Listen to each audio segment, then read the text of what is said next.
तो चलिए शुरू करते हैं।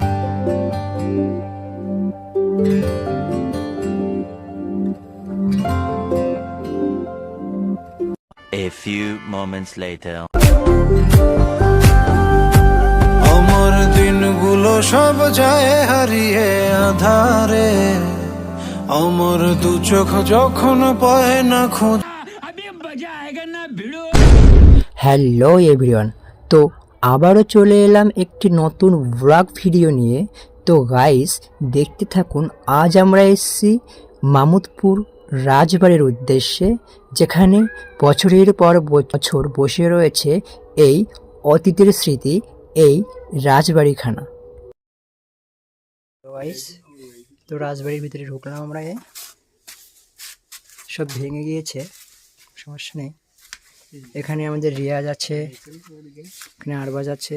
তো পুরো ভিউটা ক্যামেরাটা ধরা হচ্ছে কিনা জানি না গাইস, কিছু মনে করবেন না।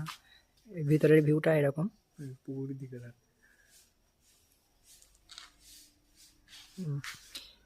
আর এদিকে গেলে তোমার পুকুর আছে, এই যে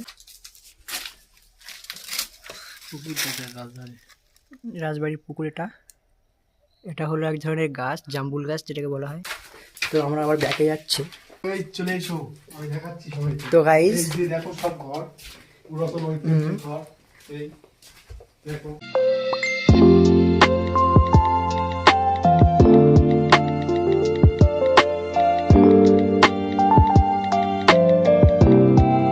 তো গাইস পিছনের ভিউটা ঠিক, জায়গা পিছনের ভিউটা ঠিক এরকমই ভয়ানক একটা ভিউ, বাগানের মতো।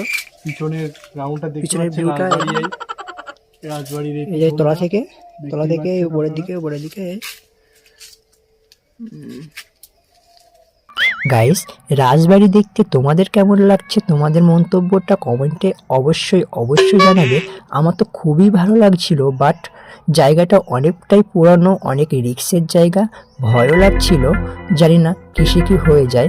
এদিকে তো একজন কাকিমা আমাদেরকে বলছিল যে তোমরা বাবা উপরে সিঁড়ি দিয়ে উপরে উঠবে না, কেননা ছাদটা প্রচুর পরিমাণে নরম, জানি না কি দুর্ঘটনা ঘটে যায়। তো আগে থেকে সাবধান করে দিচ্ছি, তোমরা যেন উপরে উঠো না।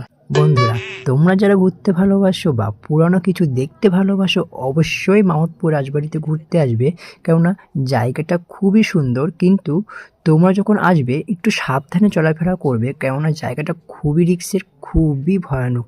তো সাবধানতা বজায় রেখে চলবে। বন্ধুরা ভিডিওটা যদি ভালো লেগে থাকে তো আমাকে সাপোর্ট করবেন, ভিডিওটা বেশি করে শেয়ার করবেন ও লাইক কমেন্ট সাবস্ক্রাইব করতে ভুলবেন না কিন্তু। আল্লাহ হাফেজ।